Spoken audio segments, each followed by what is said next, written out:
અમરેલીના ખેડૂતે 100% પ્રાકૃતિક ખેતી કરી લાખો રૂપિયાની કમાણી કરી છે।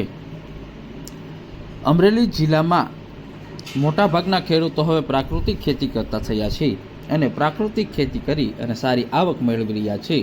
અમરેલી શહેરમાં રહેતા ખેડૂતે પ્રાકૃતિક ખેતી કરી ઘઉંનું ઉત્પાદન મેળવ્યું છે, જેમાં ઘઉંમાં જોવા મળતા 228 પ્રકારના ઝેરમાંથી એક પણ તત્વનું પૃથ્થકરણમાં ન આવ્યું રિઝલ્ટ, એટલે 100% પ્રાકૃતિક ખેતી થઈ છે। ભાઈ પોપટભાઈ ત્રાપસિયા, હું 2018થી ગાંધીનગર સુભાષ પાલેકર પદ્ધતિમાં ગયો, તો ત્યાંથી મને પ્રેરણા મળી કે ખરેખર આ પ્રાકૃતિક ખેતી કરવા જેવી છે, અને ત્યાંથી બધી માહિતી અને સાહિત્ય મળ્યું અને મેં તરત જ અપનાવી। તે જ વર્ષથી મેં સંકલ્પ લીધો કે હવે મારી જમીનમાં ઝેર ક્યારેય નહીં નાખવું, કે પેસ્ટિસાઇડ દવા ક્યારેય પણ નહીં છાંટું, આવો મેં સંકલ્પ કર્યો છે।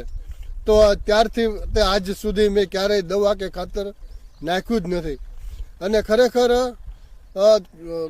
પ્રાકૃતિક ખેતી કરવામાં ઘણા ફાયદાઓ છે। એક તો આપણી જમીન સારી થાય છે, પર્યાવરણ સારું થાય છે, તેમજ આપણું ઝેર મુક્ત જીવન, એટલે કે આપણું જીવન પણ, આપણું શરીર પણ નિરોગી બને છે। આજના સમયની અંદર જોઈએ છે તો કેટલા રોગો ભરડો મારી ગયા છે, કારણ રાસાયણિક દવા અને રાસાયણિક ખાતરના કારણે આ બધું થાય છે। તો આ જોઈને એનાલિસિસ કરતા માલુમ પડ્યું કે આ ખરેખર આ વસ્તુ ન નાખવી જોઈએ, પ્રાકૃતિક ખેતી જ કરવી જોઈએ।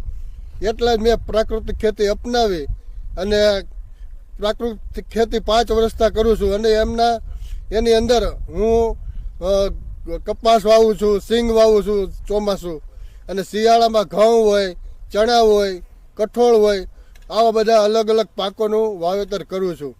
અને એનું મૂલ્યવર્ધન કરી અને આ ગયા વર્ષથી ચાલુ કર્યું વેચવાનું, પેકિંગ કરીને, ગ્રેડિંગ કરીને, પેકિંગ કરીને વેચવાનું ચાલુ કર્યું, તો મને ભાવ પણ સારા મળે છે। તો ખરેખર રાસાયણિક કરતાં પ્રાકૃતિકમાં ખર્ચો ઓછો લાગે છે, મહેનત પણ ઓછી થાય છે, અને એના અવેજીમાં આપણને બધી રીતે ફાયદો થાય છે। એના કારણે પ્રાકૃતિક ખેતી કરવી ખૂબ સારી છે। એના બારામાં મને એક ગોપકાનું સર્ટિફિકેટ મળ્યું છે, અને ગયા વર્ષે મેં ટેસ્ટ રિપોર્ટ કરાવ્યો ઘઉંનો, તો મારે 228 પ્રકારના જે ઘઉંની અંદર ઝેર આવે તે હાવ ઝેર મુક્ત થઈ ગયું મારું ખેતર, અને મારા ઘઉં પણ ઝેર મુક્ત આવ્યા છે, એટલે એની ડિમાન્ડ બહુ સારી મળી છે।